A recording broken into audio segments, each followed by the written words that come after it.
Welcome, my dear students. The Enemy by Paul S. Buck. Explanation Part 2. We have done some part, and now let me start with the next paragraph. Clouds were rising from the ocean now. The unexpected warmth of the past few days had at night drawn heavy fog from the cold waves. Sadao watched mists hide outlines of a little island near the shore and then come creeping up the beach below the house, wreathing around the pines. In a few minutes, fog would be wrapped about the house too.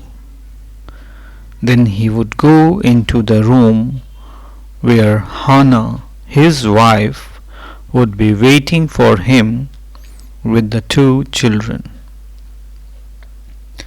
Let me explain. So the writer describes the scene outside Dr. Sadao's house. As the days were usually warm and the sea waves were cold, the nights became foggy. Dr. Sadao saw the boundary of a nearby island became invisible gradually.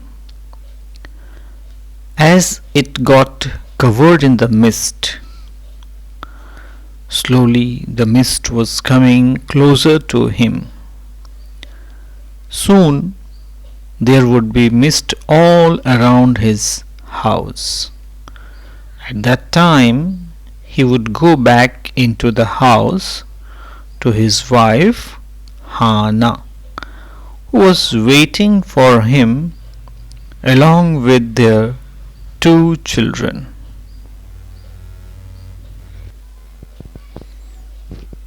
Next paragraph.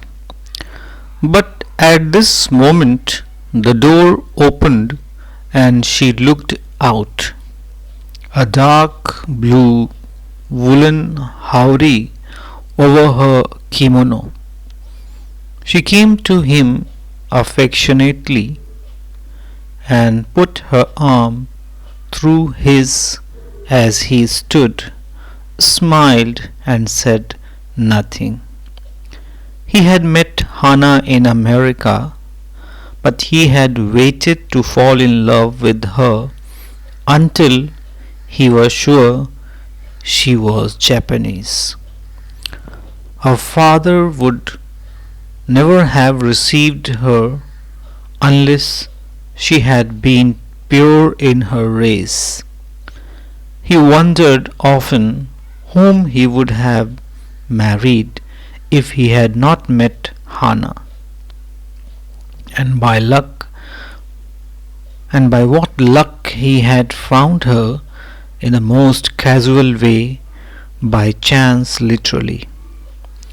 At an American professor's house, the professor and his wife had been kind people, anxious to do something for their few foreign students, and the students, though bored, had accepted this kindness. Sadao had often told Hannah how nearly he had not gone to Professor Harley's house that night. The rooms were so small, the food so bad, the professor's wife was so voluble, but he had gone, and there he had found Hannah, a new student, and had felt he would love her if it were at all possible. Houri is actually a loose outer garment worn over the kimono, and kimono is traditional Japanese garment. Now explanation. Before Sadao could go inside, the door opened and his wife looked out for him. She was wearing a dark blue colored gown over her dress. She lovingly crossed her arm with his, smiled at him, remained silent, and stood by him. They had met in America. Sadao knew that his father would marry him to a Japanese girl only, and so he ensured this before falling in love with her. Sadao considered himself to be lucky to have accidentally met her at an American professor's house. He wondered that had he not met her, he would not have got a wife all his life. He thought that the professor and his wife were kind, as they were keen to help foreign students. He was glad that they had accepted this kindness and went to their house, because it was there that he had met Hana. Sadao would often tell Hana that it was mere coincidence that he went to the professor's house that night, as the rooms in his house were small, the food was not good, and the professor's wife was very talkative. If he had not gone there that night, he would not have met Hana. At that time, Hana was a new student.